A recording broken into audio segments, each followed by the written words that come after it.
Dime of the Blue Mountains, is that right? Just kidding there. I do have, where is it here?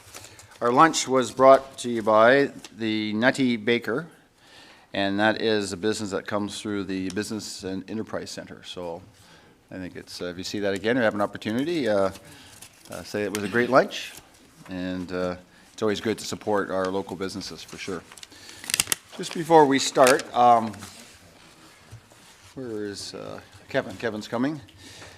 Everybody got a pen this morning, and I don't know if you had the opportunity.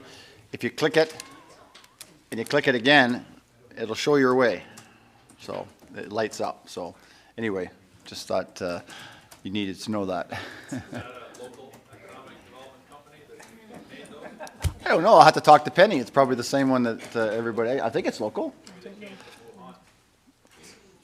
Well, you know, it's yeah, we'll just leave it at that. I will speak to this if I can, just so they know. I gave everybody an example of the year. This is the year-end transfer. Oh, okay, okay. So while we're waiting for Kevin, Madam CEO has a sort of a follow-up from this morning. Council, just by way of clarification, they had the question about the year-end transfers, and what I've put on your desk is the year-end transfer report that came to council just under a year ago, that shows where things were moved into or reserved because they had not been spent. So anyway, I just wanted you to see this is the form of the report that we've used in the past just to track where monies primarily are going to reserve or where they're coming out. And certainly if there is suggestions about how to make improvements to that report, we would welcome those. If you have examples in your municipality that you like, please bring them along. But I just wanted to show you that we do track all of those expenditures, and there is a report that comes to council every year when we get closer to having closed the books on the previous year. Okay, thank you for that, Madam CEO. And I think we're going to move into economic development, and we have Savannah. Am I right on that, Madam? Yes, you are. Okay. She is. Excellent. Thank you very much, Warden and Council. This will be our first official introduction as a new department. So I'm going to take you through economic development, tourism, and grey routes. But it really is the first look at what it's going to look like as we're pulling everything together and continuing to work on all the good work that the team's done over the last couple of years to grow the Grey County economy. So one of the first things you'll notice in pulling everything together is that starting with economic development, we do see an increase this year. So between operating and capital, it's about $970,000 compared to the $837 in 2019, which is an increase of $133,000 for that department specifically. But this increase is offset by decreases in both tourism and grey routes as we pull everything together. So we are looking at pages 91 to 121 through this set. So in 2020, the budget really continues to build on the good work identified in the Economic Development Strategic Plan, and we are in the last year of that. 2021 is where we would start to see that refreshed, with specific focus on attraction, retention, investment readiness, and economic growth. And these are the three priority areas that our member municipalities have brought back to us through our Economic Development Working Group. Continuing the work that we did last year with the budget, we've broken them down specific to projects. So instead of putting them all in under operating, you'll see individual pages per project. So I'll take you through all of those pages. The very first one is the capital budget, and that is the budget that did come in the fall, and it includes $180,000 in funding allocated towards the implementation of community improvement program plans for each of your municipalities. And that is very much focusing on accelerating priority developments that you've identified, such as attainable and affordable housing. In 2019, this initiative specifically was offset with $80,000 in funding from one-time reserve, but in 2020, we're suggesting that it's funded completely from the levy. It also includes a transfer to reserve of $5,000 for the economic development strategy, which will be pulled on next year, and then $2,400 towards the tourism vehicle replacement as we've amalgamated those two, economic development and tourism. So on page 96, that is the detailed budget specific around the connected community, and you'll notice that has reached a zero. So that was where the SWIFT commitments for Grey County have been coming from for the last 5 years, and 2019 was the final contribution towards SWIFT. So that budget is now a zero. Attraction retention, this is something that we have been talking a lot about throughout the County of Grey. And in 2019, we commissioned a study to help us build on that. And on page 92 is where you'll find that budget specifically. And it is targeting an attraction retention campaign specifically around new graduates. So both secondary graduates and post-secondary graduates, because we want to make sure that they're feeling welcome in the community, but new graduates are also more likely to be able to move back in with their parents when they return. So the housing issue isn't as much of a deal for the new graduates, which is why that's really the primary focus. It's also building on the regional job fair, which we're getting ready to host next week. We should see over 1,000 people at that and over 100 employers as well. Again, the Young Professionals Network, and then the much anticipated Jobs in Grey website and census mapping tool, which we've been working towards. And that is something that will showcase all of the jobs available in our full region in an online tool that we can help direct for that retention and attraction specifically. On page 93, you'll see Local Immigration Partnership. Now this is a brand new project for us, and it is in partnership with Bruce County. And it is being fully funded by a federal grant. So it would start April 1st and carry on for 5 years after that. So we're just in the middle of negotiations with the federal government for that right now, but the levy requirement is not going to change. It will stay at $300 every year because that's the only requirement from the county to be able to do that program. And it is very focused on newcomer attraction retention, but working with all of the service organizations to better align what we're able to do as a settlement region. On page 95, looking at local food specifically, and in 2019 we opened that to agri-food after we completed the strategy for that program specifically, and that's run by Philly. 2020 is all about continuing to implement the Made in Grey campaign that we rolled out last year, and that has had excellent traction so far. And we're finding that a lot of our small and medium-sized agri-farm businesses are really grabbing onto that because it gives them a tool to be able to spread the news about what it is that they're doing specifically in our region and why they're so unique to Grey County.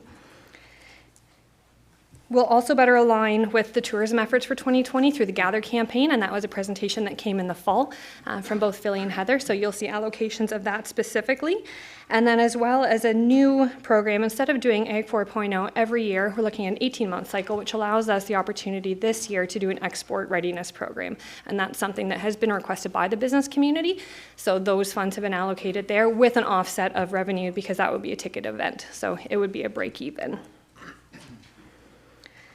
On page 98, we have the Community Hub, which is Sydenham Campus, that we're better known as now. And this operating budget is specifically providing the resources for the implementation of the Innovation Center and the Business Incubator, as well as space for skills training and entrepreneurial programs. Part of that is moving our Business Enterprise Center in-house to Sydenham Campus to start that one-stop shop of business services for the region. The budget's been developed based on acquiring core partners and anchor tenants so that we can help in the funding of it. As you'll remember, this is year 2 of a business plan where we said within 6 years the intent is to be self-sustainable, and that's why we're putting the dollars into the reserves to be able to offset future capital and making sure that all of those numbers are maintained. We're 1 year in of actually owning it. So we know what it costs to keep the lights on and to keep the heat on. So we have a much better idea of what it's going to take moving forward, and that has all been accounted for in this 2020 budget.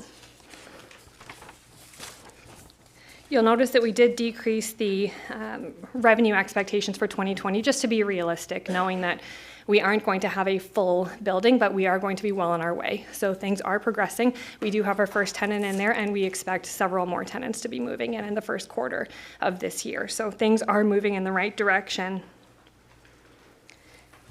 The Sydenham campus also has its own capital budget that goes with that, and it's for 2020, $520,000 in reserve funding completely. There's nothing asked from the levy on that. And over 350,000 of that was what we had came back with the report in December, looking for your permissions to spend so that we could get ahead of any of the grant opportunities that came. So those are the renovations that we are completing, and they are on track to be completed this spring. And then phase 2 of our roof replacement, which was identified in that 30-year capital.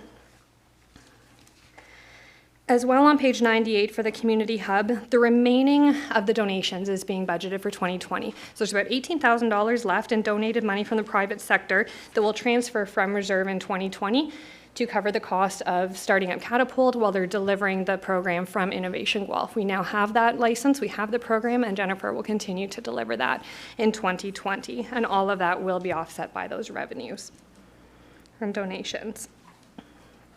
On page 99, you'll find the community transportation operating and capital budgets.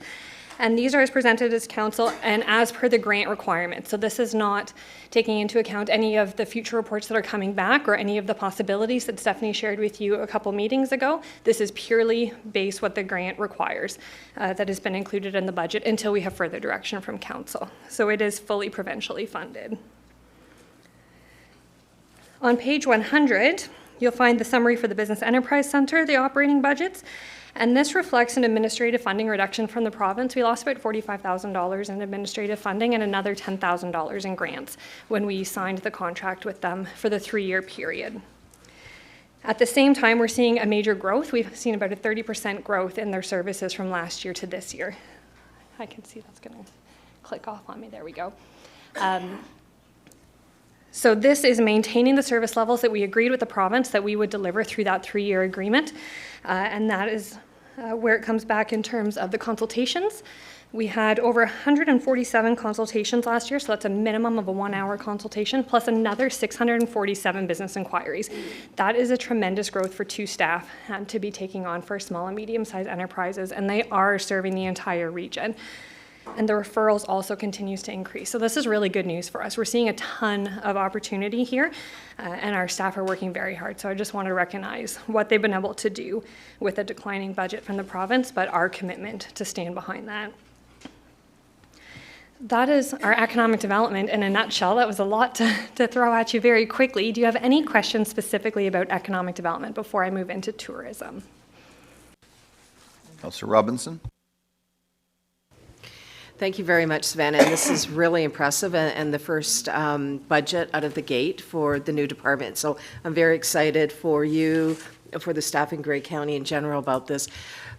About 6 months ago, we had a grouping of young entrepreneurs from all over Grey County that were highlighted for their innovation. And I'm thinking of Cowabunga and some other local businesses. Does that program still exist, and what would the funding amount be?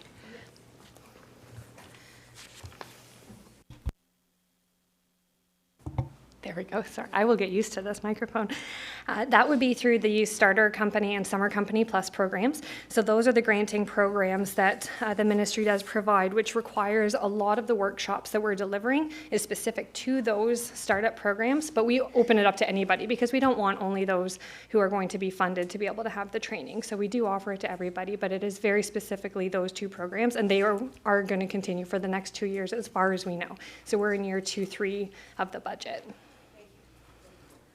Good, you're welcome. Any other questions there with regards to economic development? It's very important for our county and our smaller tier communities, and I think you do work well with the lower tiers economic development teams too. Yes, for us, our entire work plan comes from our member municipalities. So we get together in the fall to ask, what is it that we can do to assist you on the ground? Because that's where economic development is really happening. And that's when we always talk about boots on the ground, is making sure that we're doing everything we can at a county level more broadly, because there's things that are impacting every single one of your municipalities. And that's where we can come in. And that's where the tools like the jobs website is going to be so valuable, and the attraction retention campaign, because you don't have that ability necessarily on the ground, but together we have a much bigger megaphone that we can go to the world with.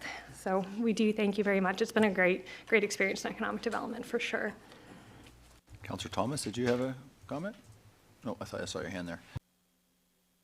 No other comments then with economic development? You may move on then to tourism then. Perfect. I'm just going to adjust this a little bit. There we go. So as I mentioned, with the increased economic development, we're seeing a decrease in tourism to help offset that, and that's really come from the admin side of things, where we won't be replacing an admin in tourism, and we won't be doing summer students this year. For the first time actually in 15 years, we're not going to have summer students because we're taking a digital first strategy and realizing the power that can come when we're investing in proper online tools. So that's really the direction that we're going to trial this year and see where it goes, and we're pretty excited about what can come from that. So we've actually seen a decrease of just over $24,000 for 2020 in that budget. Tourism is very much guided by the Destination Development Action Plan, and that too is up for review next year in 2021. So what we're seeing as we're moving into this as a new department, Grey Routes, same thing, it is up for review next year. So instead of doing 3 individual strategies, we will do one large strategy that better intertwines all of the resources from the 3 departments. And we can really have a good firm look at what it is that we're doing and where we want to go. They're also advised by the Tourism Advisory Committee, and they're an excellent, very engaged group that helps us keep an ear to the ground of what's happening specifically in tourism as well. So the DDAP is broken down into 4 different pillars, the very first one being stakeholder engagement. And this year for 2020, we're budgeting $12,000 within stakeholder engagement, and that's to continue the bi-monthly tourism talks that we host around the county and regular stakeholder communications and updating the industry website. Website update has been a big theme for 2020, and you'll find that same thing happening within the marketing and destination development. And I do have a note actually because we have some typos, but they're good typos because the price went down in the destination development numbers. So with $10,000 towards the Visit Grey website this year, it's actually $15,000 for product development, not the $27,000 that's shown on the summary. Your budget sheets are correct. It's just we didn't update this when we were doing that final look through. And then the market readiness as well, offset with transfers of reserve of $10,000 instead of $22,000. So those are the 2 typos, but they're going in the right direction. So that I did want to point that out. And that destination development, it's very important for building the region and keeping us aware. So we know that our tourism numbers are growing exponentially every year. We are seeing that, and that has a direct impact on economic development as well, because we know that a lot of investment follows where visitors are coming from. So we want to continue that destination development work. Marketing for Grey County, we have for 2020 $140,000 in direct marketing, which is our digital and print advertising, media relations, brochures that we're getting ready to ship off to the auto show this week, because that is one of our largest markets that we're able to capture in just 10 days, as well as trade shows and promotions. And then it's about $45,000 for indirect marketing, which is all of the behind the scenes, all of the graphic design, the photography and video work, and the content development and signage. And signage is something that we're also really looking at for the on-the-ground, making sure that we have the proper parking and signage and communicating right to the visitors to keep our residents happy as well. So Savannah, just regards to mapping, I see Brian's back there.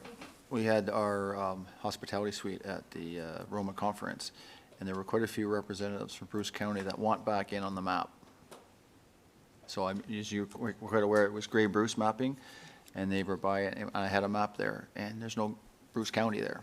And there were some of them are mentioning that they would like back in. So I don't know what you do in that mapping for future, but I think they sort of feel that they're being left, they want in, so just as a FYI. What's that? For a price. That's good to know. A couple of years ago, there was a separation of the maps, but when we did print ours, we made sure we left the Bruce County map on because nobody drives to the county line and turns around and goes the other way. So we don't have everything listed, but we did make sure we keep the map on there so that people would realize that we're not just one little piece. So we did take that step. Councillor Millen? Thank you, Mr. Warden. And Savannah, good presentation. And I get the notion of the digital marketing piece, but it concerns me that we're not going to have the visibility in the community at many of our events anymore. We get a lot of exposure at some of the larger events throughout the county, and people look for that Grey County vehicle and the Grey County staff being there. And primarily those events were attended by some staff, but mostly students, volunteers. I know you're going to cut back on that, but are we still going to have a presence? Savannah? Absolutely, through you, Warden. One of the things that we did have a conversation about when we first started looking at this was how do we get our permanent staff who are here year-round out from behind the desk and actually into the community where they want to be, talking to the people that they're talking to on the phone and through email every day. And that was the decision, was to not have summer students so that we could give our permanent staff that opportunity to be out there and give that connection back to the community. So it's a different approach to it, but I think it could be more valuable in the long run because we are the ones every day who are trying to make the decisions to better our community. So having them be the direct connection was. I'm sure you take volunteer county councillors to help you out.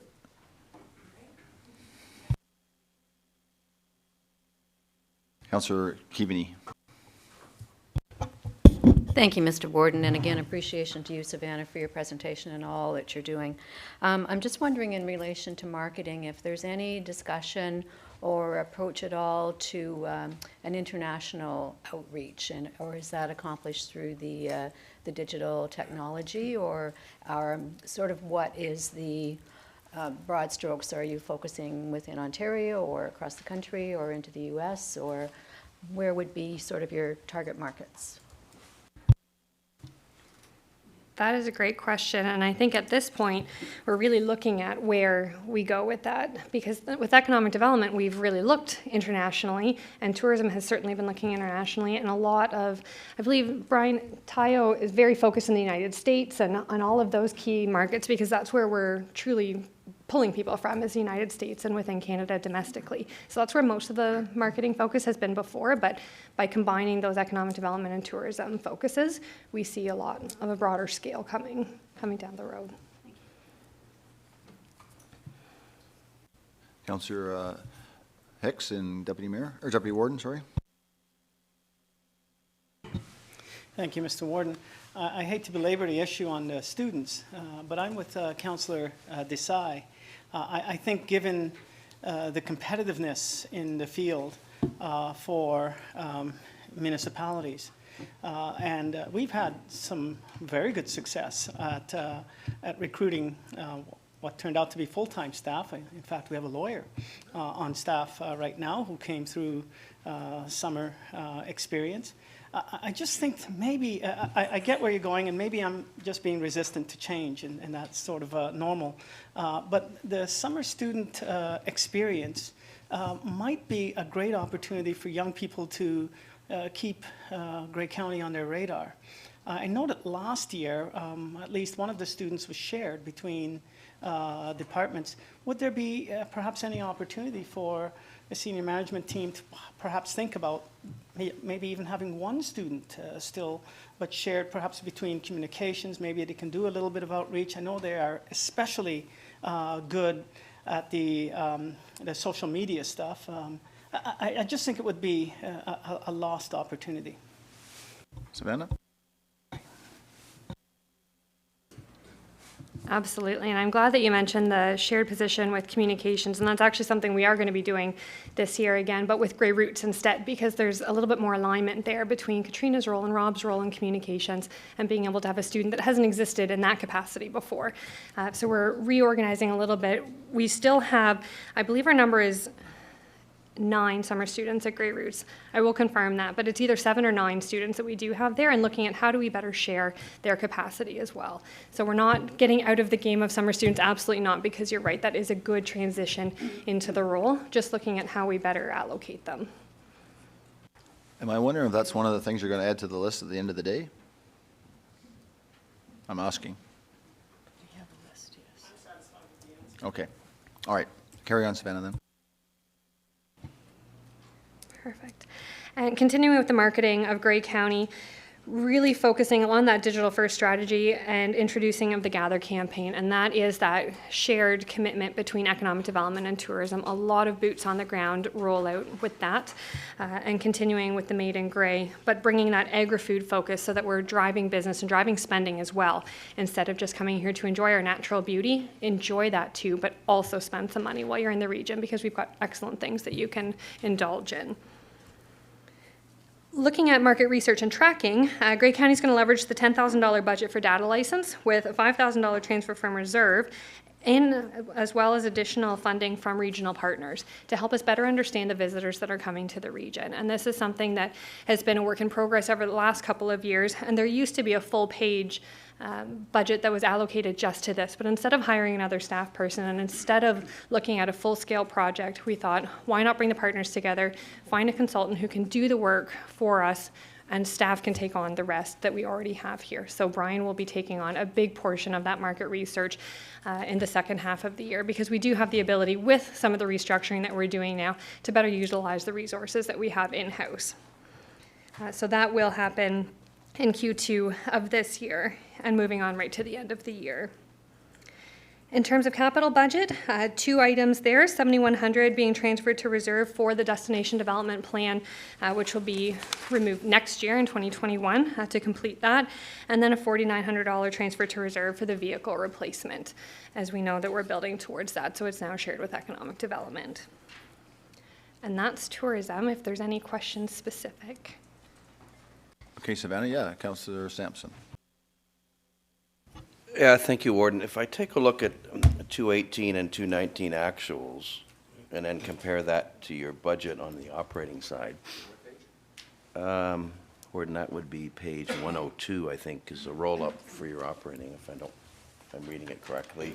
It shows basically static, slight decrease over the last 3 years, last 2 actuals and 1 projected. I'm just wondering whether, given the tight connection between tourism, economic development, and I would hope that there are some strong metrics on how you would measure that success in those categories, whether it's wise, given the increase we're seeing in all the other departments, literally every other one but this, whether it's a wise place not to spend money.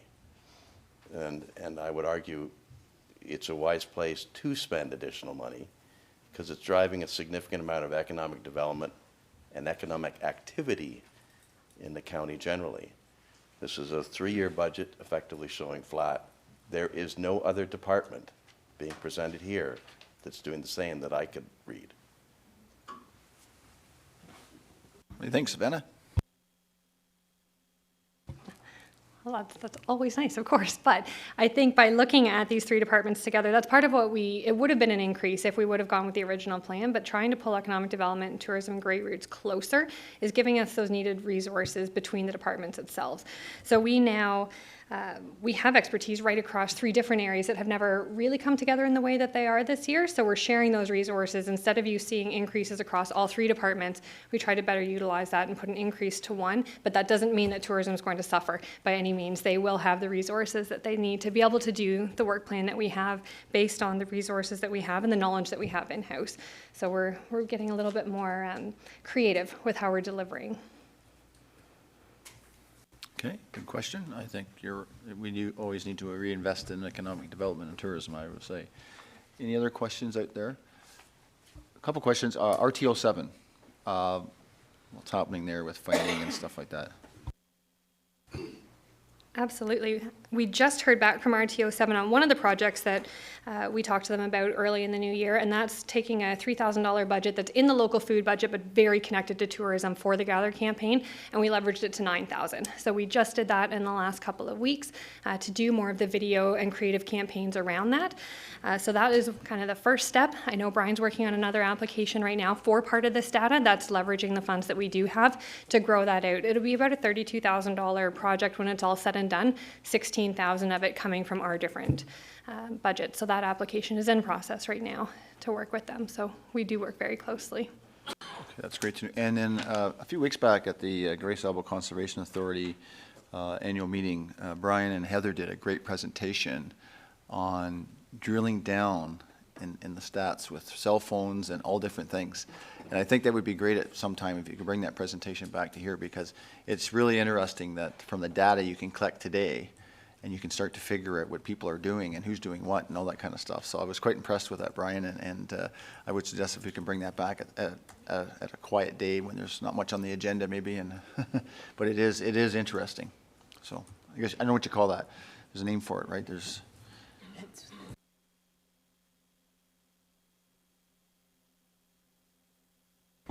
And Environics, that is the data purchase that you see here, the dollars that we put towards that, that is for that license. Any other questions? All right, Grey Roots. Excellent. So with Grey Roots, you'll notice another decrease here, which is offsetting that increase in economic development, and that's part of the beginning of the restructuring of the departments. So that's moving administration from Grey Roots to the economic development department. So instead of having administrative assistance at all levels, we have it at one where we can all benefit from it, and things are a little bit better aligned. So in 2020, Grey Roots is going to continue to use the strategic plan, which as mentioned, this is the last year for that strategic plan. So we are already starting to look in-house at what that direction really is going to be and how it's going to fit with economic development and tourism, because that is very different than what's been done in the past. But that will come to fruition in 2021. And then also looking at the 10-year capital forecast, because Grey Roots does have a lot of capital requirement, and Ted is here in case there are any specific questions about that, but making sure that we're building into the future and following the plan that we have in place. So for 2020, we've already started an internal strategic plan review, and we're really working on building out the Voices of Grey, which is the Grey Gallery. So when you walk in, that is the largest gallery in Grey Roots, starting to refresh that because it's been a very long time since it was refreshed. And we have the ability now that we have a strategic plan, we have an actual Voices and Grey Gallery plan to work together as staff in-house and take that shared knowledge to start implementing it this year, because we really want to drive visitation. That is the number one goal that we're all working towards now at Grey Roots, is making sure that that visitation number continues to increase. We saw paid submission last year was just over 16,000, but I think there's a lot of room that we can continue to grow that because they're doing amazing things and they have fabulous events and fabulous programs, and we just need to continue to get the word out there. And they've done a great job in marketing it as a family-friendly destination, which also helps us from an economic development and tourism side for the retention piece, because that's something that we can really get behind and celebrate the heritage that we have here and what is all going on to bring people in those doors. So we will see a multi-year refresh, which would start this year, including the introductions of an abundance exhibit, again, pulling on that agri-food focus so that we can look at honeybees and agri-food related themes. So that will have another economic development drive to it. Focusing on increased visitation as planned, so we're going to be refreshing the exhibits. We now have a 3-year exhibit plan in place. Red Cross will be something that comes out at the end of this year as new, and then we have Simple Machines that's getting ready to open in the spring, which is very tied to curriculum and very much tied to that hands-on nature that we are here in Grey County and how things are actually working. And then further looking at the programming and the events that we're hosting, really reflecting and evaluating on what's worked and what maybe hasn't, and directions that we can go that are new and different and better align the 3 focus areas. And that will be picked up through the events and the marketing as well. So there's a big kind of shift happening at Grey Roots right now. Absolutely maintaining the amazing service levels that they've been doing, but looking again at how we allocate those resources a little bit differently to continue that growth. And I think there's a lot of excitement now about looking at things through a refreshed lens, and as well through the kids camp, looking at the cost of doing business. So making sure that we are reviewing those fees and services, as we said during the last report that we brought to you, and making sure that we're maintaining those proper levels so that we can be confident that we are playing well in the marketplace. In terms of the capital expenditures, just shy of 70,000 is going to go towards that Grey County Gallery refresh. 112,000 has been budgeted for flat roof replacement. So we did one portion of the flat roof last year, and now 2020 requires the next phase of flat roof to be completed. $6,000 for building automation software upgrades, which we're also doing at the same time as Sydenham to make sure that we are working on the same systems. $14,000 for office and theater carpet replacement. $20,000 to purchase a tractor from transportation, which Ted is certainly thrilled about, and helping him to continue with the maintenance and the growth, especially in Morrison Village, because we see a ton of potential there to expand it past the 8-week period that it's open right now, and that tractor is going to help him do that. And then $245,000 in contributions to various reserve funds so that we can keep up with any future building renovations, equipment, and project costs, so that we aren't coming back to you with a heightened levy request one year or another. So that is all part of that planning and future capital reserves. And that is Grey Roots, if you have any questions there. Any questions? Councillor Millen. Thank you, Mr. Warden. Savannah, I'm just wondering, where are we at with the Morriston Village new buildings, new projects. I know the cenotaph was put in this year. What are we looking at for this year?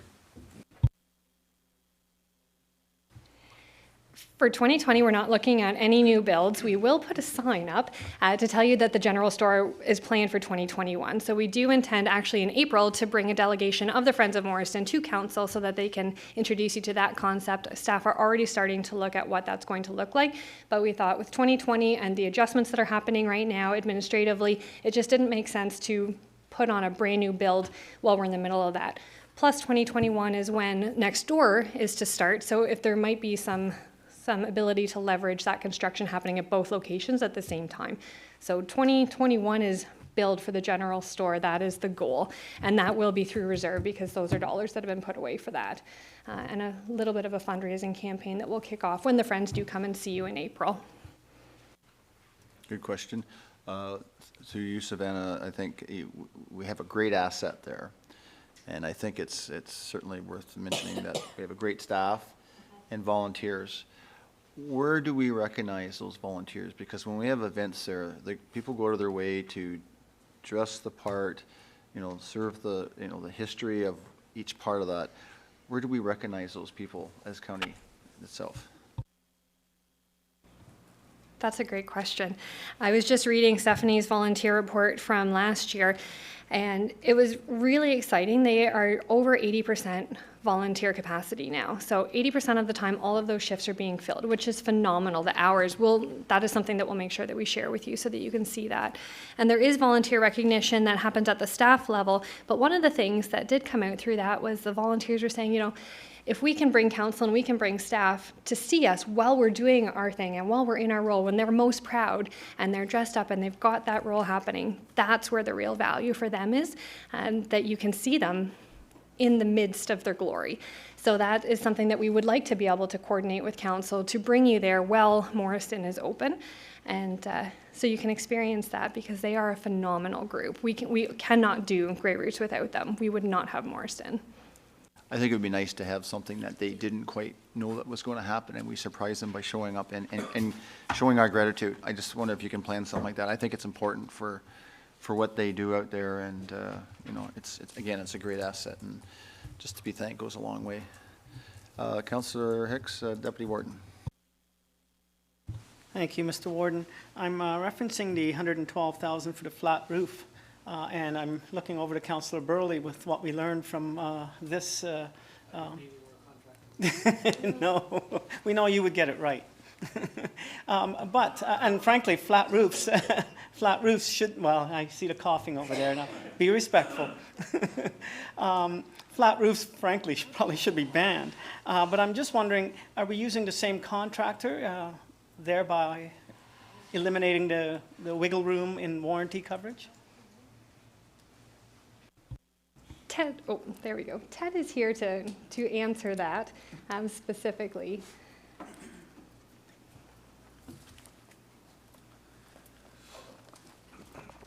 Hi there. Last year we did a portion of the roof, went out to the lowest bidder. Again, we're going to go out for RFP again this year for this portion of the roof. Just to keep that competitiveness. I think we're going to save money on it again. The original roof was a Carlisle single membrane, whereas we're moving on to a much thicker, more durable roof going in the future. Go ahead. There we go. I'm clearly delving into operational stuff here, but I just know that the learning that we had from this facility, and Anne-Marie will know this very well. You may want to touch base with Anne-Marie, frankly, because warranties become really important, and if there's wiggle room for them to get out, they say one blames it on the other, and they say they didn't do it right over here, and you didn't do it right over there. We might just want to be cautious about that.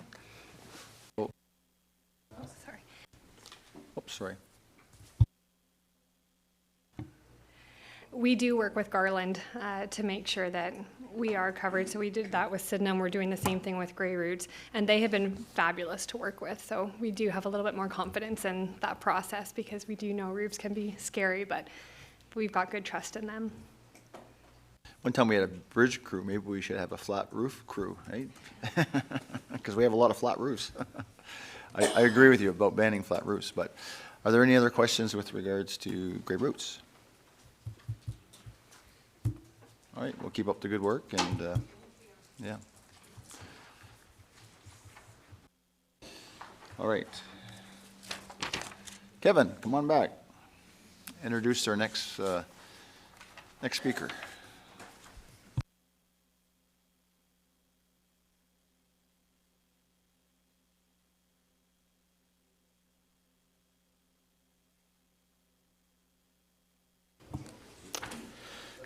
So we're moving now into the social services functions, and for the 2020 budget, the social service function would be social services being OW and childcare, housing and long-term care.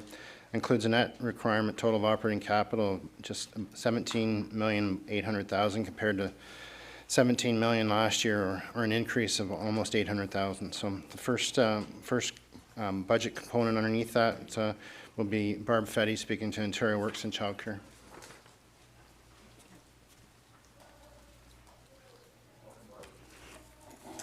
Thank you, Mr. Warden.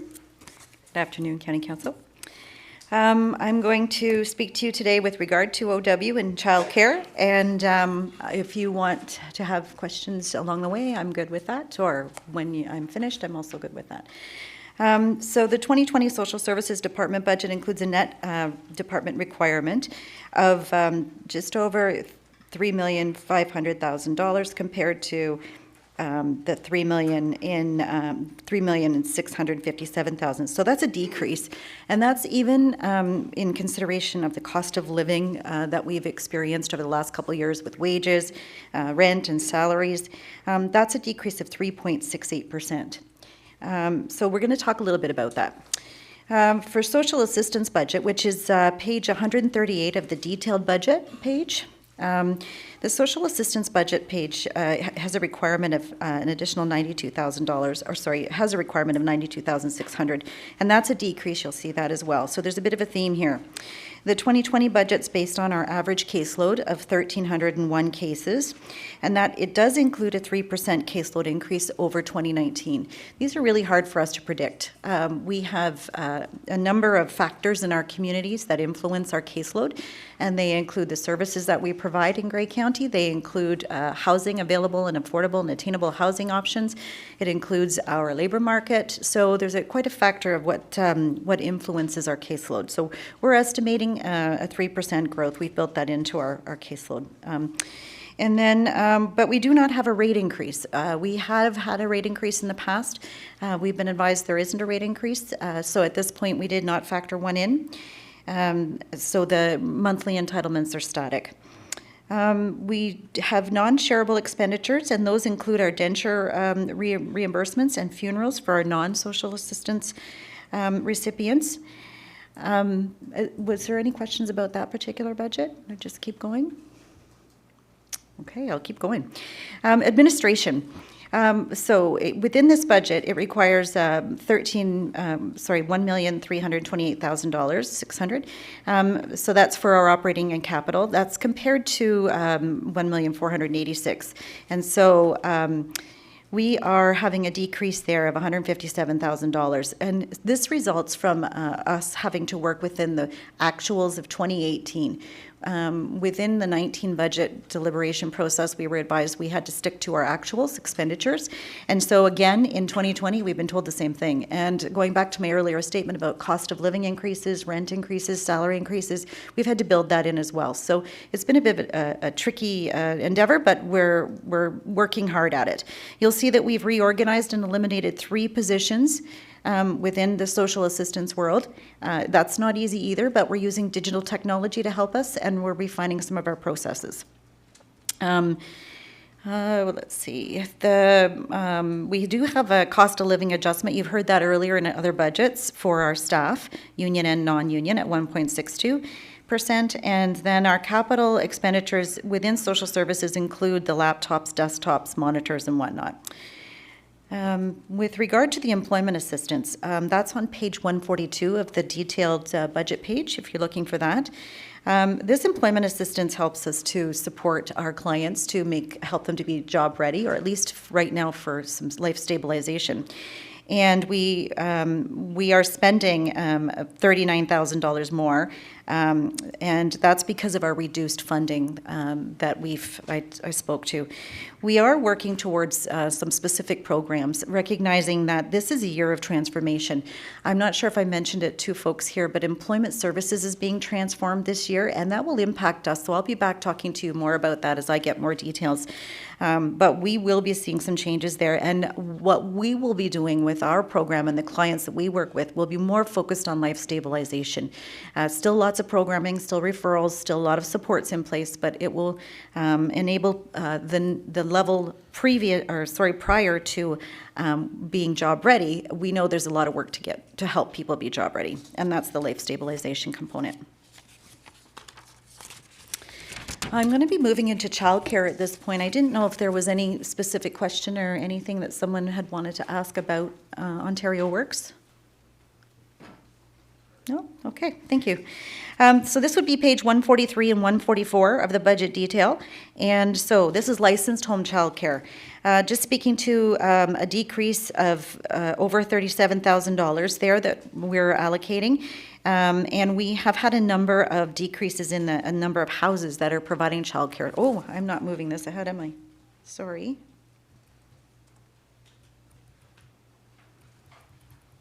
So we're down to 28 houses across home childcare across the county. Lots of reasons for that. Childcare, to be providing childcare in your home, it's become very regulated, so it's onerous and it's somewhat challenging. We also know that there's been a lot of opportunity for employment for folks. So if they were looking to be employed externally and out of the home, there's opportunity for people there. So we are working on looking at strategies on how we ensure that we retain the valued work that these folks do for us, and the option, given that we know we have communities where home childcare is the only option. We don't always have a center-based care in every community. We have included a rate increase to go from $4.25 to $4.50 an hour per child. The fee subsidy line includes a decrease, though, because we have lost the number of providers. So it includes a couple of factors. And then we are also assisting with the general operating expenses for our home child care baseline. Moving into Children's Services Administration, which is page 145 and 146. So we have had a revised childcare funding formula we've been working with for many years now. We've been using our mitigation funding that was allocated at the time to ensure we could keep a stable program alive. And so there's some changes happening with that as well. Right now, the ministry requires any current shortfall in the ministry funding be offset with that mitigation funding. So you're going to see some usage of mitigation funding throughout these budgets. And we have, I would say, I think approximately on average, just of note, we serve about 768 children on average per month through these programs. The operating requirement for the administration of this, the increase, is $140,000, and we do utilize $123,500 of the mitigation funding to help us with that amount. The computer support maintenance line was reduced by almost $23,000. We were utilizing a technical tool that we've decided to do something in-house with and developed something that would work for us. We were able to find some savings there. I'm just wondering what else I need to. The administration budget line with the provincial allocation, and we are preparing for reduced admin funding in 2022. We brought that to you earlier this year, acknowledging that we are being reduced from a 10% admin allocation to a 5%, and that's estimated to be a $256,000 impact. So we'll be working on strategies in this coming year for that as well. Repairs and maintenance line, so there's a bit of a trend here. There are a lot of mini budgets within the overall budget. The repairs and maintenance line is 100% funded, and that's on page 147. That's 100% provincially funded. So at this point, it's funding for the childcare centers that need some assistance with some things that have happened in their centers or their homes. The other one that's noted here is the small water works. We know we've got communities where water is tested and there's costs that go with that, so we continue to fund. The planning and data analysis, this is on page 148 of your detail sheet, and this is a role that's we've had now for a couple years, and it's really important to us. We know there's a provincial data strategy underway.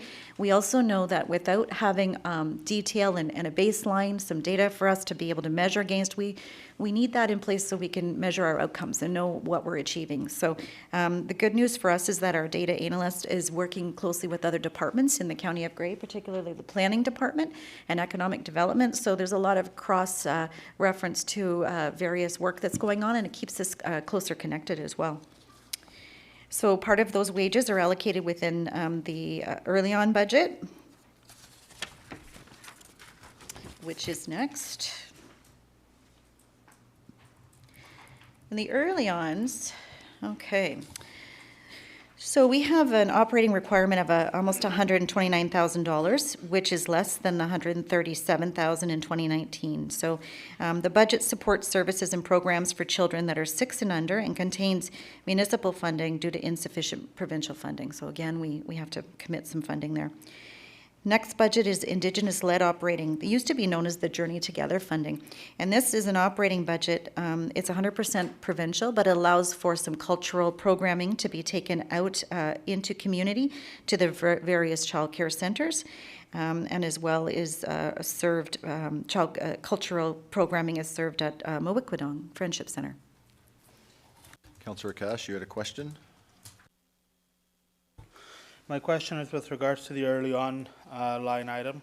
The decrease in funding, Mr. Warden, through you, is that due to cost savings or is that due to lower numbers of children under 6?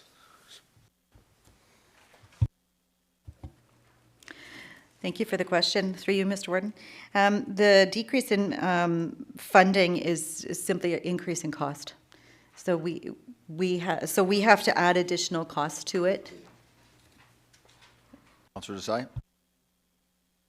Thank you, Mr. Warden. To clarify, the operating requirement is what I was talking about.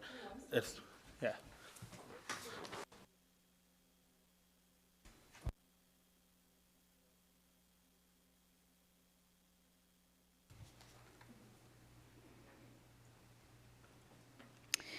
We have a reduced early on funding as per the 2020 allocation. So it's our allocation. Councillor Desai?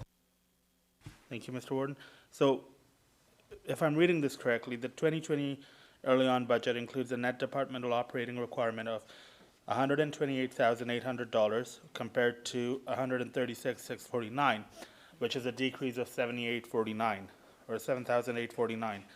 So my question, Mr. Warden, is the $7,849 decrease, is that due to cost savings on our part because the budget has decreased, or is that because there's fewer participants in the program? So I'm going to ask staff that I have in the room to assist. I have my notes, but I want to be sure I give you the information that you're looking for. Is she in the room? Kevin? Okay, thanks, Kevin.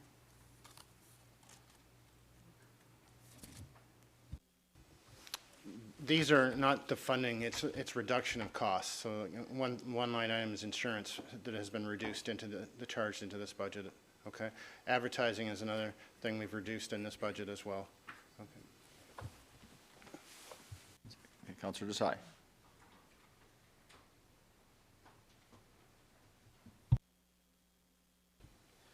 Thank you, Mr. Warden. I don't think I'm asking the question right. Give one more shot. Thank you. Is this strike 2 or 3? So the 7,849 decrease, or the decrease in the ask from the levy of $7,849. one thing I gathered is that we've reduced advertising costs. Is any portion of that related to fewer participants in the program at all? I apologize, I was not thinking on the same line. No, it's not. In fact, what we're seeing is our numbers are static, if not increasing. We have developed programs, and we're really excited about some new locations I'm going to talk about in the future, a couple more minutes, but we definitely are not seeing a decrease. Thank you. Apologies. I won't say you got a home run, but I think you hit the ball that time.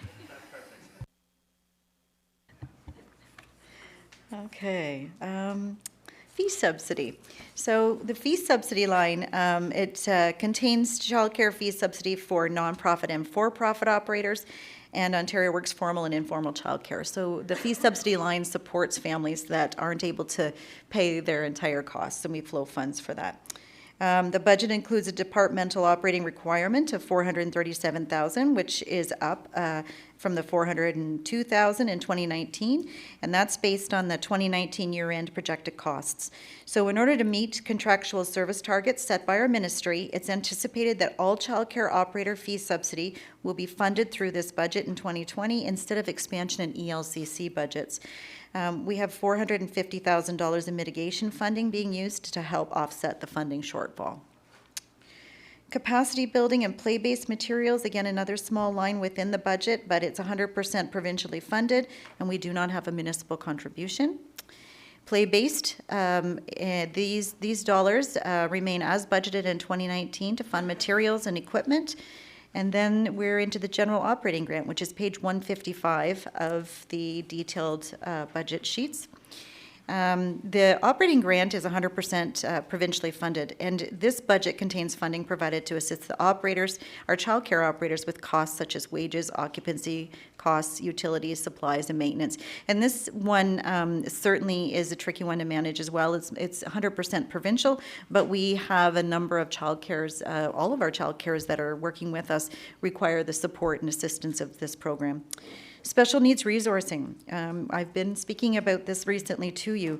The 2020 specialized needs resourcing budget includes a departmental operating requirement of $188,000, and that's not changed from 2019. The funding is used to support the inclusion of children with special needs in licensed childcare settings at no additional cost to parents and guardians. And so we are currently moving through our special needs resource review that we underwent in 2019. We had a consultant come at the end of 19 and present to you. We're working with the providers, and we'll be back with a report as well on that. Wage enhancement. So the wage enhancement budget is 100% provincially funded and is intended to increase childcare wages to close the wage gap between ECEs, the early childhood educators, employed within the education system, and our childcare professionals within the childcare system. We've talked to you about that before. We have a crisis there, and most of our ECEs are earning barely over the minimum wage, where if you were working for the Board of Ed, you're making substantially more. So when those positions become open, we lose our ECEs. So working on some strategies with the province, working locally with some strategies, and hoping to mitigate some of the bleed, if you will. In 2021, the county will be required, though, to cost share 50% of that wage enhancement, which is a change to that admin structure, and that will be a challenge for us. That will cost us $54,000. Fee stabilization. That ended last March, and so at this point, given that there was no increase in the minimum wage, there is no need for the fee stabilization. Expansion funding. This is 100% provincial funding intended to create access to childcare for children aged 0 to 4, and in 2020, a total of $1.2 million in provincial funding is being budgeted. The ministry has announced a voluntary cost share. We didn't do that. We did not move ahead in voluntary cost share. We chose to say that at this point, we still need as much assistance from the province as we possibly can to keep our programs running. In addition to creating, we won't have that choice next year, though. We will have to cost share. In addition to creating access to the licensed care, this budget is providing funding to support a financial assessment worker and the Children's Services Program Supervisor. We are recommending through this budget that the financial assessment worker be converted from a contract to a permanent position in 2020 with no financial impact. In 2021, the estimated 20% cost share for the permanent position would be under $10,000. Early learning and childcare funding. So this would be page 160 of the budget detail. The early learning and childcare funding is federal and provincial, and it's intended to increase access to licensed childcare for 0 to 12. So the previous one was 0 to 4, and this is 0 to 12. For 2020, a total of $524,000 in annual funding is budgeted to be used. However, the ministry has not confirmed that beyond March 31st of this year. We're hopeful and we're waiting, but we do not have any confirmation. So the budget, in addition to creating access to the licensed childcare, is also providing funding to support the financial assessment worker and that supervisor position, and staff are recommending that, again, it be converted to a permanent position from the contract. Anything else for the childcare portion? Okay. The social initiatives. This is page 161 and 162. Oh, where have I gone? Sorry. The social initiatives we've decreased by almost $13,500. So they're at $291,900. This budget contains items that aren't funded by any provincial subsidy and are initiatives that are 100% municipal dollars. So Grey County funds these initiatives, and we find them to be vital in providing the services that we provide to our vulnerable citizens. We have reduced this line, as I mentioned. The Good Neighbor Network, which we were funding, is now stable and no longer needs to be funded. It has resulted in a not-for-profit being assigned as a not-for-profit and moving through channels, working with other community partners. But it was through your good work and support that was able to get off the ground. And we've also increased the 211 service contribution here, and that's based on the amount of service. So we're driving the use up, and that is as much as it's an increase, it's a significant savings on the part of staff and the help that we provide to our community. We do not have any other new initiatives proposed. We had lots of ideas and we wanted to bring them to you, but our budget is restrained and we weren't able to bring them forward. The van program, the 2020 van program is 100% funded, and we are collaborating with Stephanie on the work that she's doing for the community transportation to ensure that we're part of the bigger scope and manage to find a way to support each other's programs and not work in silos.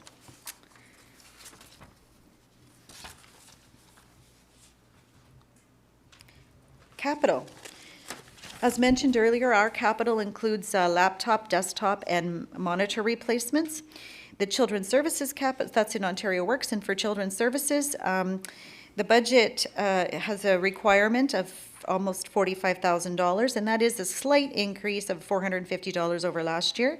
And so some of the capital needs include landscaping and fencing, as well as internal needs such as flooring and ceiling and whatnot, upgrades at the Early On Center in Hanover. We just have the one standalone center that the county operates. The budget also contains $64,000 in provincial funding to fund costs related to Early On Child and Family Center minor capital renovations. We do have a transfer on an annual basis to an elevator fund because we are moving quickly towards that 2025 Accessibility Ontario requirement. And the Indigenous-led capital, this would be that former Journey Together funding where I talked about it on the operational side. We also have the capital piece that we've been working with our friends at Mawikwadong in Friendship Center as they were moving towards utilizing the Journey Together funds. This new fund is called the Indigenous-led Capital, and it will continue to support their new site. We're very excited about that. They've got some great progress, and it's at the former Dufferin School, and we'll be able to share information as this continues. And then we have the Dundalk Community Center capital, and we're excited about this as well. A lot of progress. In fact, it was recently in the news. And we hope to be able to come back to you soon with an update on what that launch date looks like. We had one final one included for capital, and that was the Sydenham campus. We were here last year asking for support to move forward, and unfortunately, at the same time, the province was releasing the information about our budget and contracting dollars, so we weren't able to continue with that. Do we? Yes, I think we have a question. Councillor Carleton? Thank you, Mr. Warden. I'm actually backtracking, Barb, here to the county social initiatives. You mentioned there that staff have lots of plans they would like to implement but haven't included. Is that a report you would bring forward for all of council to take a look at to see what plans possibly could be implemented in the future? I'd be delighted. Thank you for that. We actually have an opportunity later in April or early May to come back and give you an information report on what is happening in the world of children's services and Ontario Works. Just as an update, a lot of things are happening at the same time. We have a digital strategy, so a lot of changes are happening so that clients can be more self-sufficient, independent, using direct bank debit cards versus checks. There's a lot of digital technology being used now, using your phones for applications. So that's going to help us as we have to continue to find savings in administration. But there are all kinds of other things that if we had the money and we had the stars, we would certainly do. So we'll bring some of that back to you. Thank you. Okay, thank you. And Councillor Hicks, Deputy Warden. Thank you, Mr. Warden. And following up on Councillor Carleton's comments, I note that, well, it shows clearly that the social services budget, if we talk about the social services as a sector, which would include housing and long-term care, we have an increase of 778,000. I would point out, though, that in the budget summary, I believe it's page 12 of the budget summary, it talks about a decrease. So that's probably just a typo. But I can see in reality that it is an actual increase of 776,000. However, if we, sorry, do you want to check with Kevin on that? Kevin, do you want to verify that? Can you, or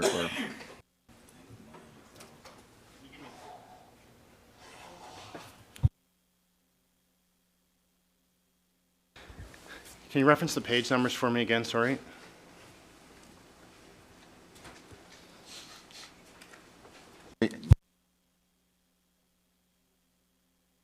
There we go. Page 12 of the budget summary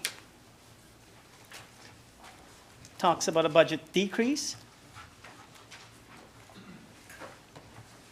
whereas it should be an increase.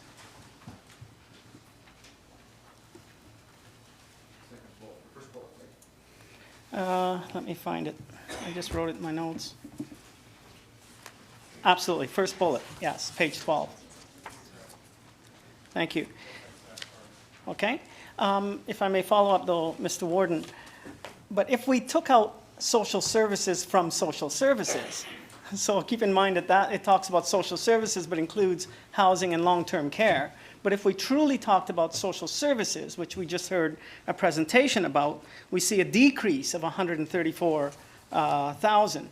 So I just wanted to be clear because people could look at our budget and think that we're increasing spending in social services when in fact true social services is going down by 134,443. The overall, what accounts for the overall, what would appear to be an increase is if we look at, and I know that we're coming to it, but 98,000 increase in housing and 0.8 of a million in long-term care. And I know long-term care is coming up. So once you take those two increases and combine it with social services, it looks like you're spending more money in social services when in fact, really we're spending less. So I'd be happy to see that report come forward about what's less and what aren't we spending money on that you would really like to be spending money on, because this is where it really matters. This is where we find the most vulnerable, the most needy. Housing too, very important, I'm glad to see, because we've set housing as a, in fact, we have a housing task force, Mr. Warden. So I'm glad to see that, that increasing. The area, and I'm going to be controversial, I get it, the area that we're increasing, 0.8 of them, we used to talk about 6.2 million on long-term care, we're now talking about 7.2 million. And that's without the extra beds that we are, have applied for. So just a word that, you know, we may want to really examine what it is that we're getting into. We're beginning to really see it play out. And I think that hiding it in, quote, social services is perhaps not the best thing to do because it gives the false sense that we are spending more on social services when in fact we're spending less. Thanks for that comment. I don't know, Barb or Kevin, you wish to comment to that further? Thank you for that comment. We're definitely feeling, appreciating that, that comment. We're seeing provincially the challenge, and it does roll down into what we can do locally. One of the innovative things we're doing, though, is working even more collectively and collaboratively with our partners. We've always been that way because we couldn't be doing this alone, but I'll speak to just a second about the Circles program. And we've had that in our budget for a number of years, and we've had to take it out. And so given that we drove the community to be so excited about it and that we had done so much work on it, we've had partners pick that up and apply to Trillium for funding, and hoping that in April we'll hear on that. We will be particularly a big partner with that initiative, and looking forward to what we can do and how we can see a pilot, and then hopefully from there, the Trillium funding gives an opportunity for an extended period of time, and that would allow for results and outcomes that perhaps could be looked at for the entire county. So in that capacity, we use these opportunities to find other innovative ways. Okay. I think I have one more question from Councillor Mackey. Thanks, Mr. Warden. Thanks, Barb, for your presentation. Can you just fill council in on how the children's mental health counseling dollars are spent? There's 97,700, and it goes to Keystone for the wraparound program. What programs are actually being given then to the kids?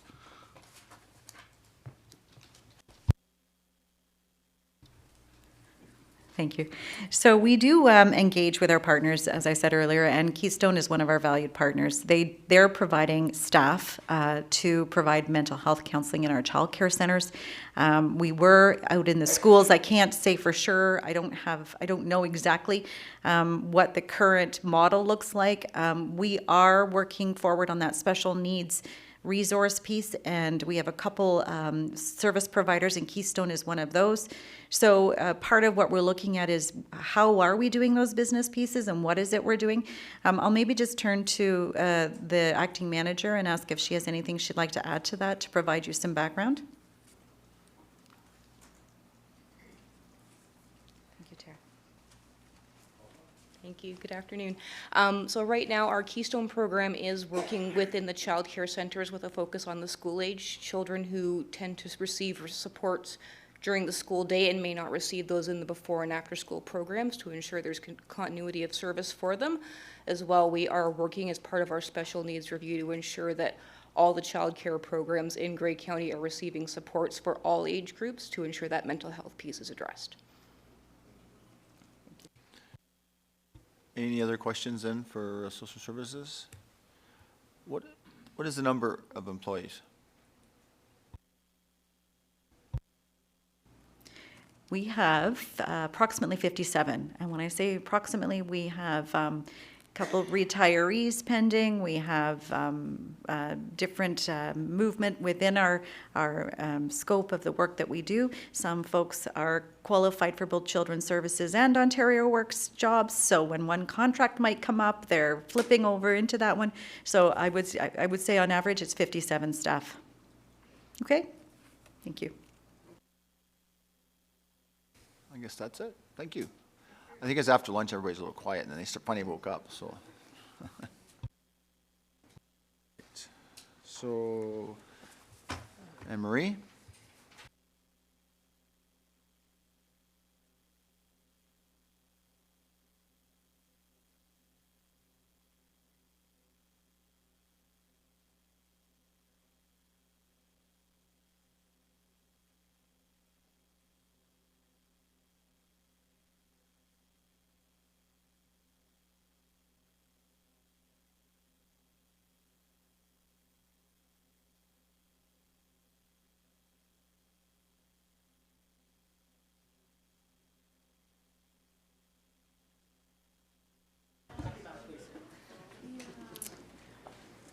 Okay to take it away? Okay. So I'm here this afternoon to talk about our housing budget and just a little bit about who our housing budget supports. We support 997 households in Grey County through rent geared to income housing. So that's our seniors, our families, our singles, and we house approximately 1,500 people. We also maintain, so we have a capital budget that maintains 27 apartment buildings and 235 family homes. The budget supports 9 of our nonprofits in Grey County that provide rent geared to income housing, market housing, and affordable housing to 485 households. This budget also supports 5 housing support providers that provide housing, meals, and other supports to 70 residents of Grey County. The budget provides the management for the wait list for all of Grey County so that there is only one centralized place that people have to go for housing. It provides $6.2 million in provincial funding to build 59 new rental units, 43 of which will be affordable and 15 will be market. It provides funding to support people that are experiencing homelessness and the agencies that provide services to those that are experiencing homelessness or at risk of homelessness. So as Kim mentioned earlier, we are the municipal service manager, and therefore all of the services that I just mentioned are mandated for us to provide at Grey County. So I'm going to start off housing detail on 170. That's our requirement. That's probably the page that I'll refer to the most. It sort of gives a great outline of the summary of the requirements for housing. So our housing department budget includes a net department requirement of $7,180 or $80,000 or $200, an increase of about $98,000 over our 2019 budget. If you look on page 170, your package outlines our operating and our capital summary, and I can refer you to some of the detail pages as we go through it too. So our operating budget has an overall increase of $70,000, and the capital budget has an increase of $27,000 increase to the levy. So our operating budget consists of our salaries, our wages, our office expenditures. The details are on page 171. You'll note that there is an increase in one of our salaries due to the fact that through our community enhancement program, through our community homelessness prevention initiative, we had some of the programs being run out of our social services department and some run out of housing. So now we've just amalgamated them all into the housing department. It just makes a lot more sense for it to be under there. And all of the money is now coming from the Ministry of Housing too for those programs. So that has increased our salaries a little bit on that page.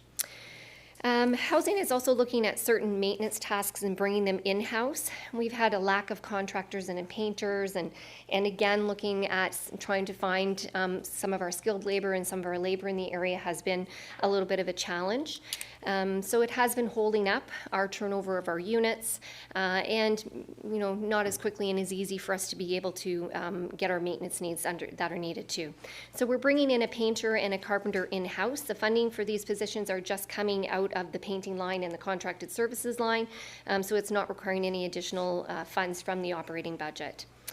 Our capital projects, we're looking at maintaining that under one staff person. We did have it divided among supervisors before, but we recognize that we really do need to have one person looking after that.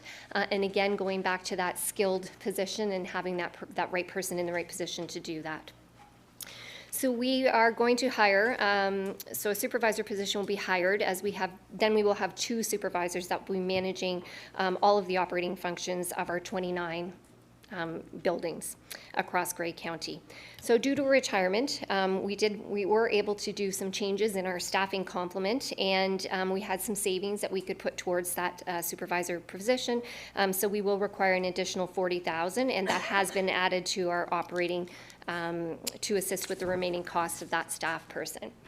We were also able to find some savings within the operating budget. Our electricity costs are going down by $35,000, and we've had some other areas like insurance in which we've been able to offset some of those costs. So we're actually experiencing a savings of about $54,486 in our property administration. So if I can refer back to page 170 again, looking down the line, we have a number of programs and number of lines on there that are provincially funded programs. So I'm going to stick with the ones that are going to impact our levy right now. So I will talk about our nonprofit housing program next. And the details for that one is on page 181. So nonprofit budget is of housing is $2,311,000, an increase of $18,940 over the 2019 budgeted amount. Nonprofit housing consists of funds to provide that we provide to our nonprofits in order for them to meet their legislative requirements from the province in operating and capital needs for the 9 housing providers. The province actually determines what our annual increases will be in areas such as administration, insurance, utilities, and rent subsidies. So what they would do is they will give us the province will give us an idea saying that we will now administration costs will go up 1.2%.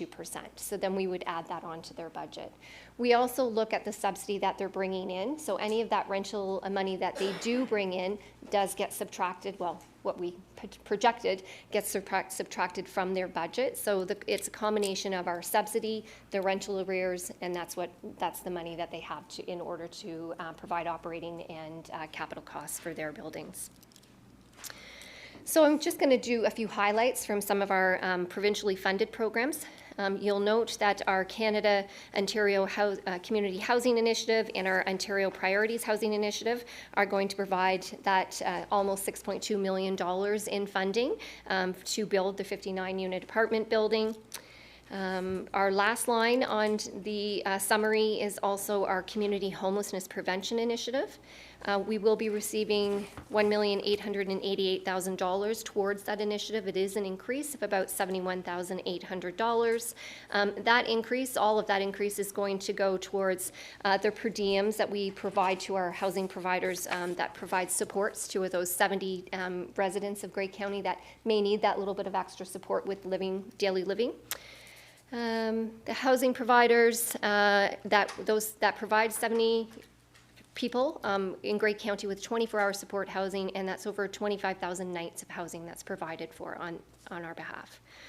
The funding is also going to be used to purchase services from the Canadian Mental Health Association for a mental health worker to work within Grey County housing. We have a number of vulnerable tenants that live with us that do need assistance, and providing that mental health support in-house is really going to help in providing some services to the people that live with us. We're also using the funding for a homelessness response table coordinator. We're working in partnership with Bruce County, with Canadian Mental Health Association, and with Greybury Health Services. This is looking at people that are experiencing chronic homelessness in Grey County and how we can respond to that. So basically, it's identifying a person that's chronically housed, putting wraparound services, and not only providing them just a place to live, but with the services that they're going to need in order to become successful. So this is a project that's happening in 2020. Okay, so all of the projects and all of the funding that I just talked about, they do align with our 10-year housing and homelessness plan. We have just done our 5-year update, which I was here not too long ago, talking to you about some of the initiatives that we would be putting into our 2020 budget. So the next part is our capital budget. It does have an increase of $27,400 over the 2019. The 2020 budget contains 18 projects, including 5 roof replacements, some concrete patios and screens, air makeup systems, and some window replacements and exterior door replacements. So we look at our, and I know we were here not a few months ago with our capital budgets, but just as a reminder, we do use our building condition assessments, and then we go around and we actually look and see what might be needed and what can wait a couple of years maybe, or what needs to be moved up on that schedule, because things age differently in different buildings. We also include a number of general items in our capital projects, such as our capital lines, such as appliance replacements, fire panel replacements, hot water tanks. We just never know what's going to go in what building, so it makes it a lot easier just to have some money budgeted for when those things happen. And as Kevin mentioned earlier too, our budget also contains $160,000 for a building condition assessments. I'd be happy to entertain any questions.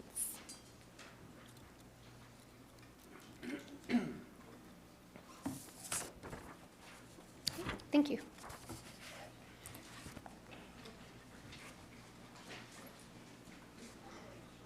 Okay. So, we're getting to our, oh, sorry, Christine, sorry. Councillor Robinson? Sorry, Mr. Warren, I was just wondering if we could have a short break. Is that an opportunity? So, 3 minutes? Sure. Okay, I'll lock it in 3 minutes. Oh, that's just fine.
So welcome back, everyone. And Jennifer, you're going to talk about long-term care.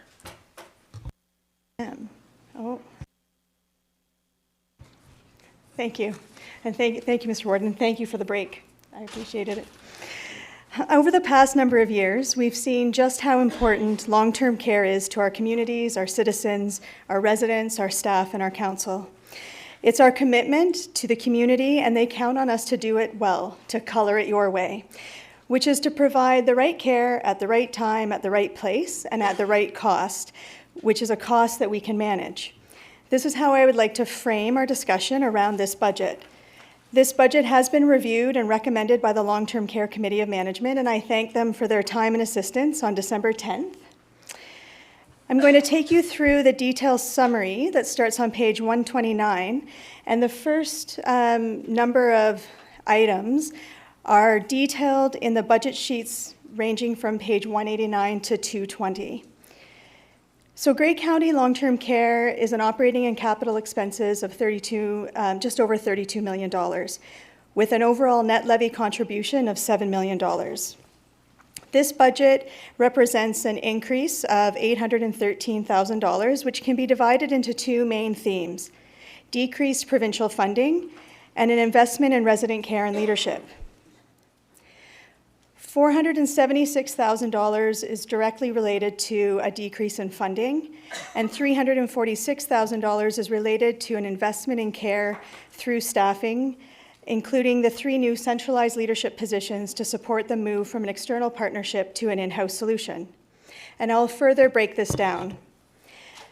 As I mentioned, we have unfortunately realized a loss of provincial funding of $476,281 across all 3 homes, with the ending of the structural compliance premium, and this also includes a reduction in the CMI, the case mix index funding, which is directly related to acuity funding of $113,000.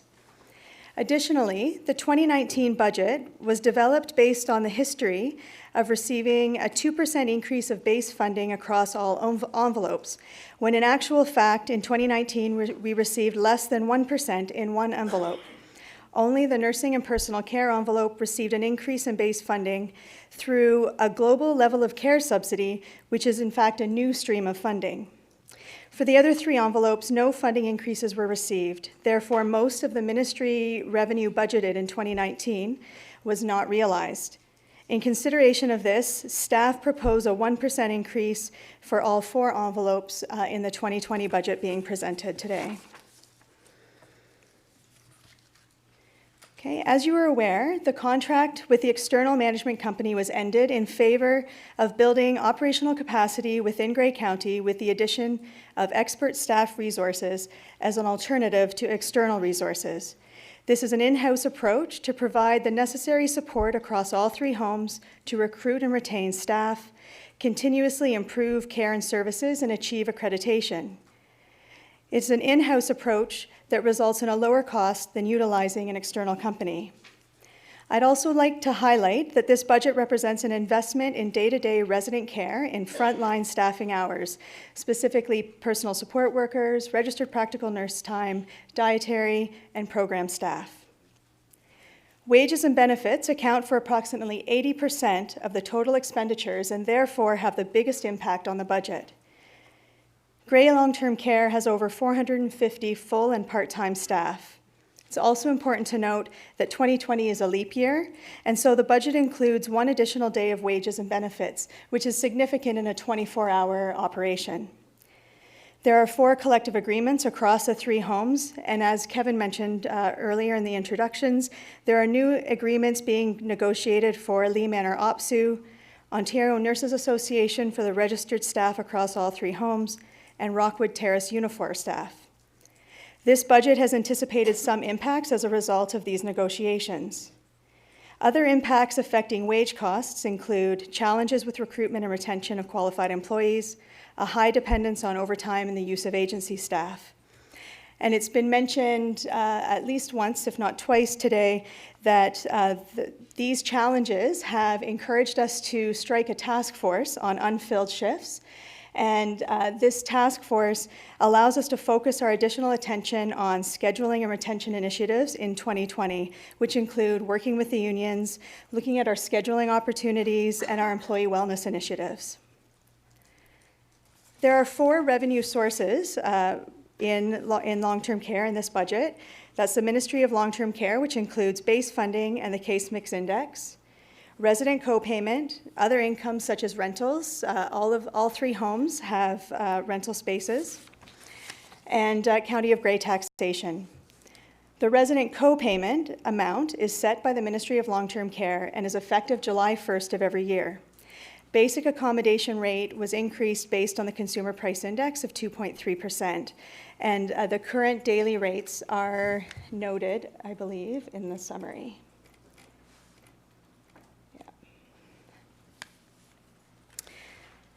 Within long-term care, there are 4 funding envelopes that make up the base funding: other accommodation, raw food, nursing and personal care, program and support services. Other accommodation envelope supports administration, departments, dietary, housekeeping, laundry, and maintenance. The supply lines in the other accommodation envelope across all 3 homes have been based on 2019 actuals, and heat and hydro were able to be reduced to reflect industry projected costs. As previously mentioned, the 3 additional positions are reflected in this envelope. Raw food is to purchase raw food, and the ministry provides $9.54 per resident per day, and that's what's been budgeted in 2020, and that remains unchanged from 2019. Interestingly, there have been a number of bumps in funding related to raw food from the province over the past number of years. Nursing and personal care includes wages and benefits for all nursing staff, equipment, supplies, and services related to the provision of nursing care. As previously mentioned and highlighted in more detail in the summary, this funding is determined by the Case Mix Index, or the CMI. This budget proposes an investment in direct resident care through the addition of frontline staffing hours. Program and support services includes activity and recreation staff, materials and services, as well as contracted services, including dietitian, social work, and physiotherapy. This envelope reflects a change in the funding from the province. What was originally a flow-through funding subsidy is now embedded as a per diem amount of $2.27 per resident day. And so physiotherapy is no longer a standalone budget sheet. So it looks a little different on the detailed sheets.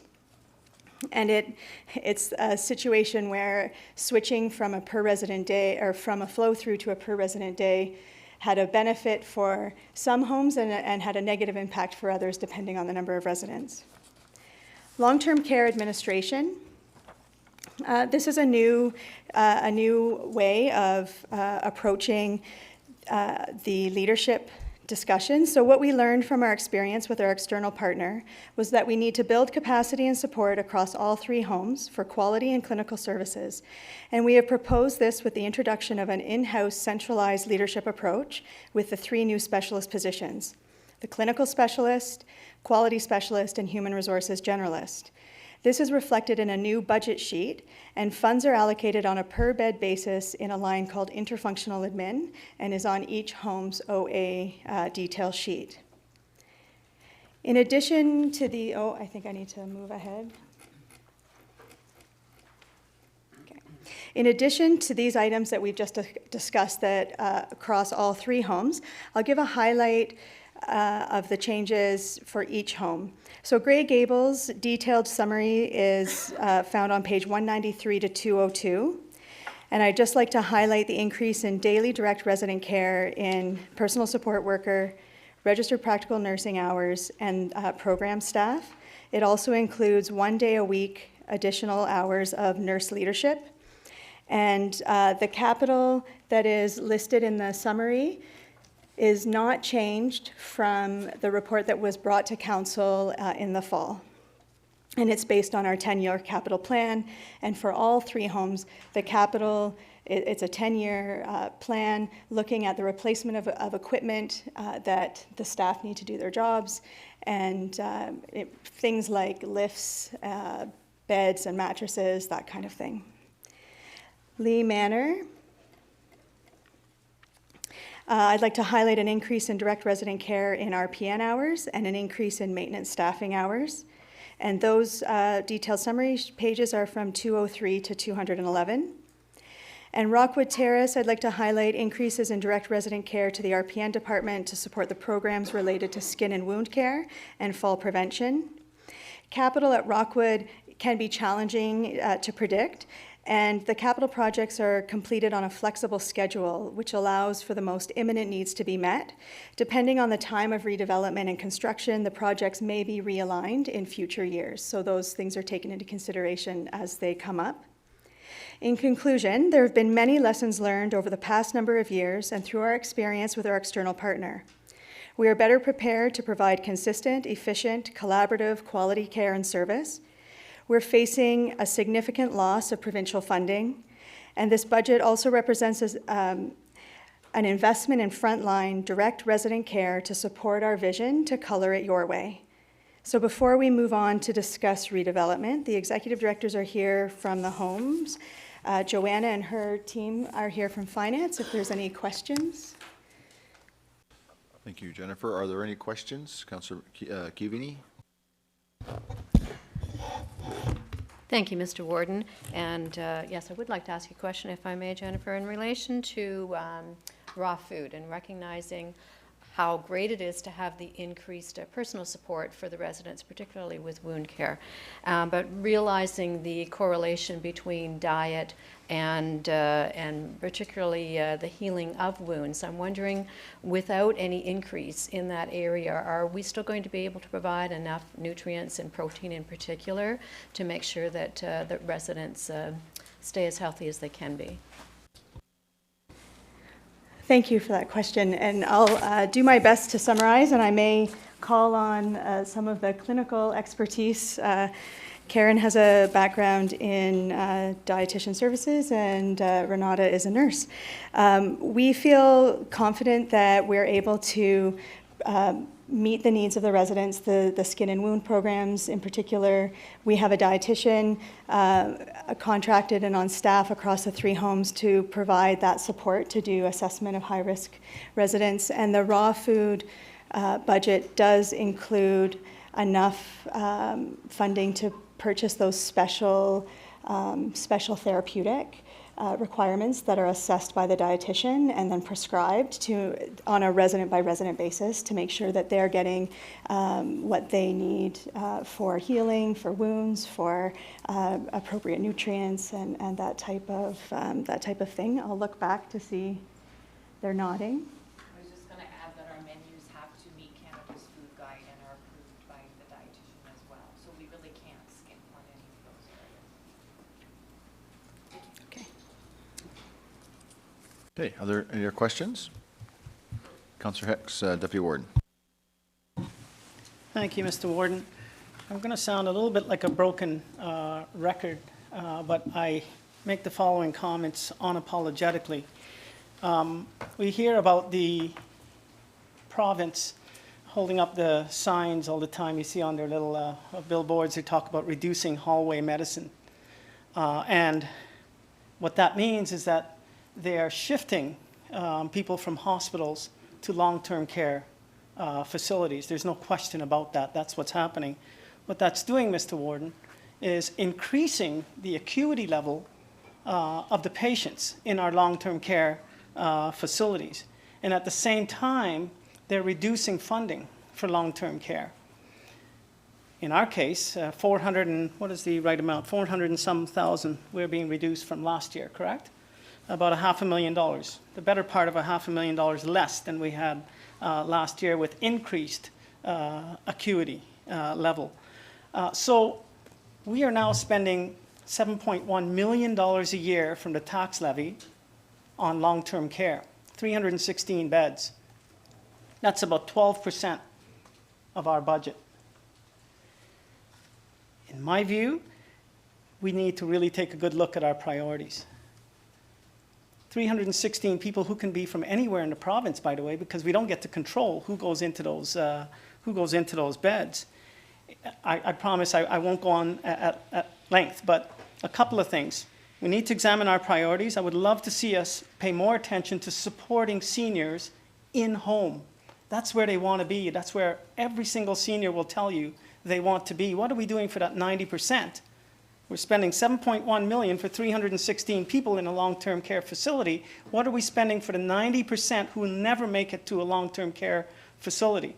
I would love to see that go to support from social services. I'm going back again to social services. We can support seniors through social services, and we ought to be doing that. The other piece is through paramedics.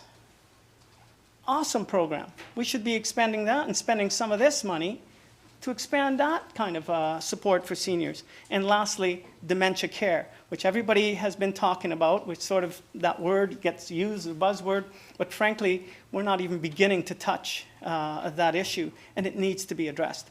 Those are my comments for now, Mr. Warden.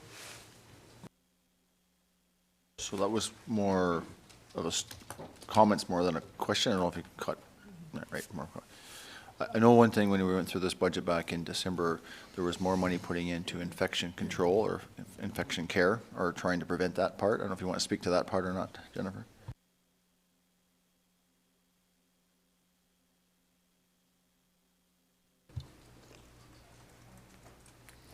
I'm just going to reference with the additional registered practical nursing hours, there is a portion of the hours, and I can get those details for you, but a portion of the hours are to support programs such as skin and wound program, infection prevention and control, fall prevention management. Those are the types of programs that need to be, we're legislated to have those programs in place, and they really have a direct impact on residents' experience in the home and how the residents' care is being delivered individually. Yeah. Thanks. Yeah. Yeah. That's right. Any other questions to long-term care then? Okay, I know the day is getting on, and do you want, I think, Kevin, are you speaking to redevelopment, Kevin, I think first? Thanks, Jennifer.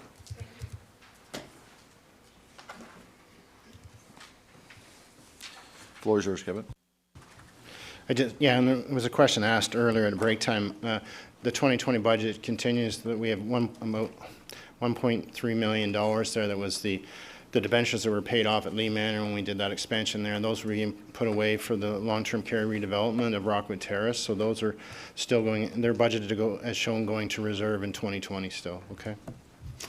The next area of budget review here will be the transportation and public safety budget, and this overall function here is looking for an increase of about 1.5 million.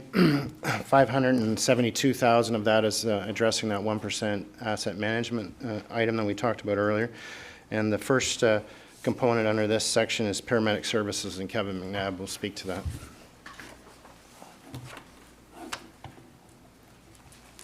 It's on the right page. It's 224.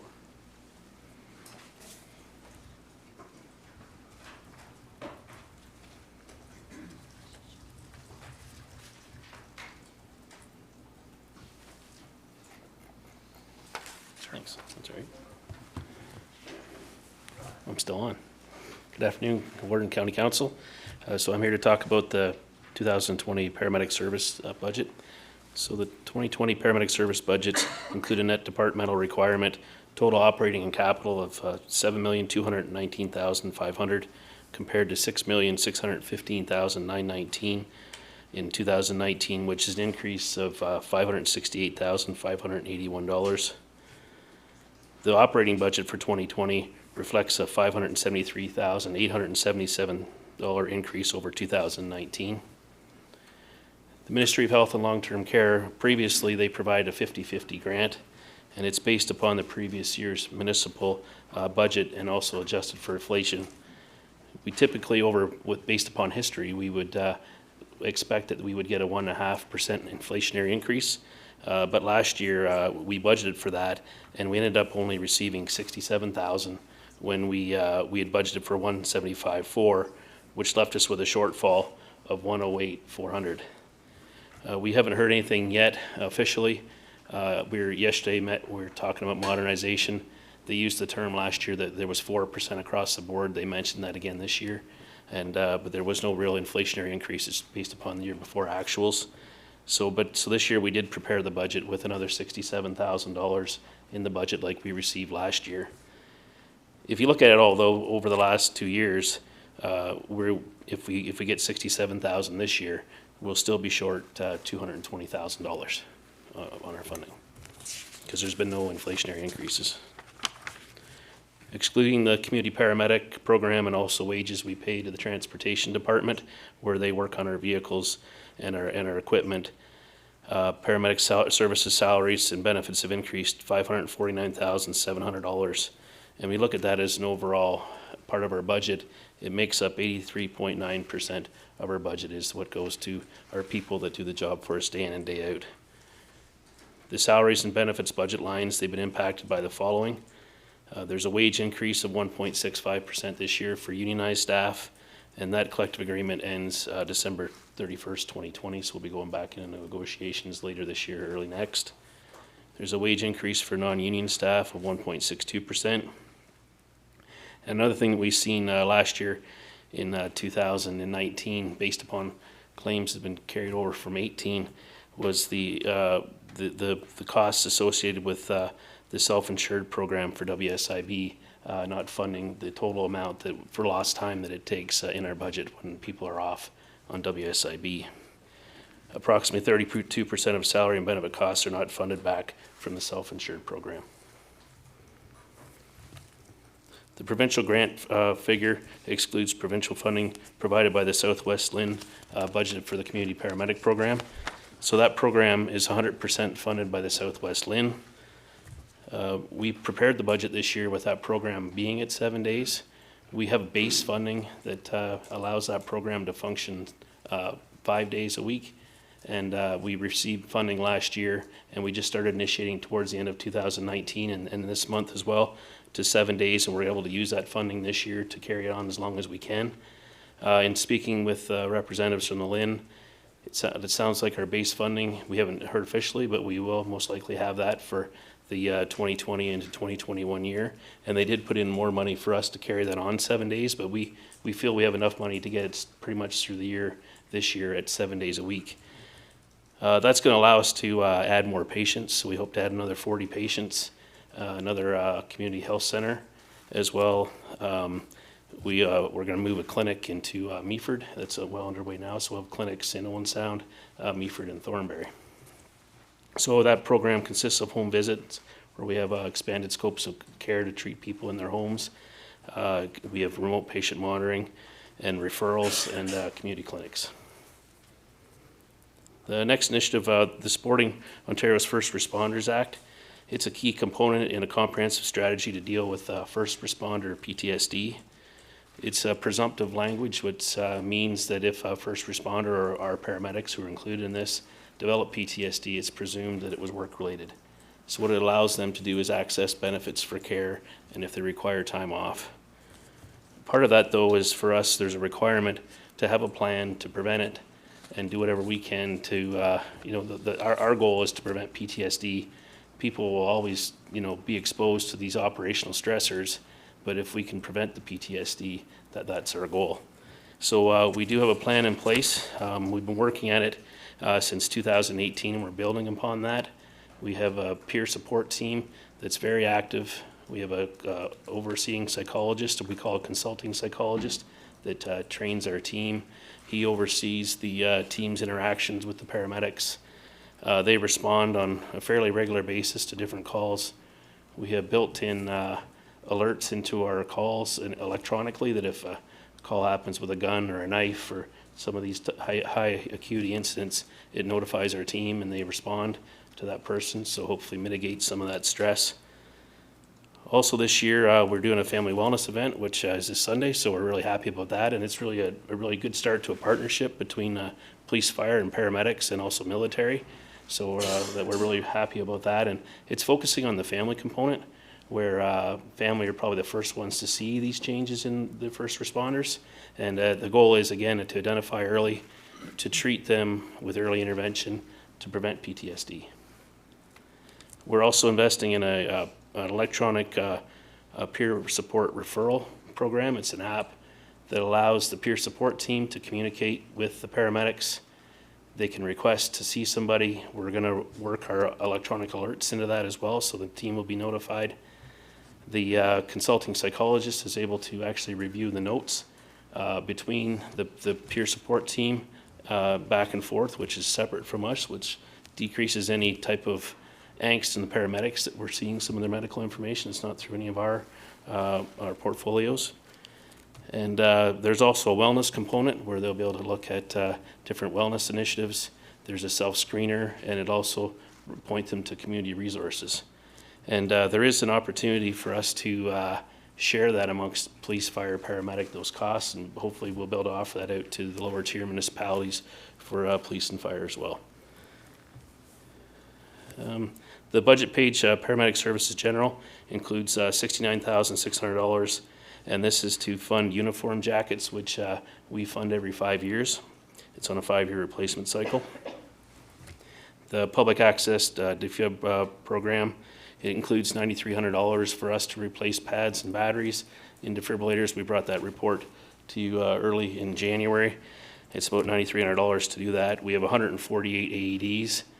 As well, part of that program, we're going to open up the pad loaner program, which is short-term loaners to public events. So we're really looking forward to that as well. A transfer from reserve of 38.6 on the station summary page. These are some of the things we're doing in the stations. We're adding generators to the Hanover and Durham stations, and we're really happy to say that that'll complete all our bases with generator power. Before we had, I think, 4 bases without, so now every base is going to be up and running. Replacement garage door openers in Durham. We're going to reconfigure a coat locker area in Meaford, and as well we're finishing off adding security cameras to the different bases. The 2020 includes a transfer reserve of $592,100. $553,400 is to the equipment reserve to fund future capital purchases, stretchers, defibrillators, computers, vehicles, that type of thing. There's $12,000 for we put away each year for the paramedic jackets. Again, we're buying jackets this year, but we put away money each year to fund that. We're buying helmets, I believe it's next year, but we're putting away money for those, $15,200.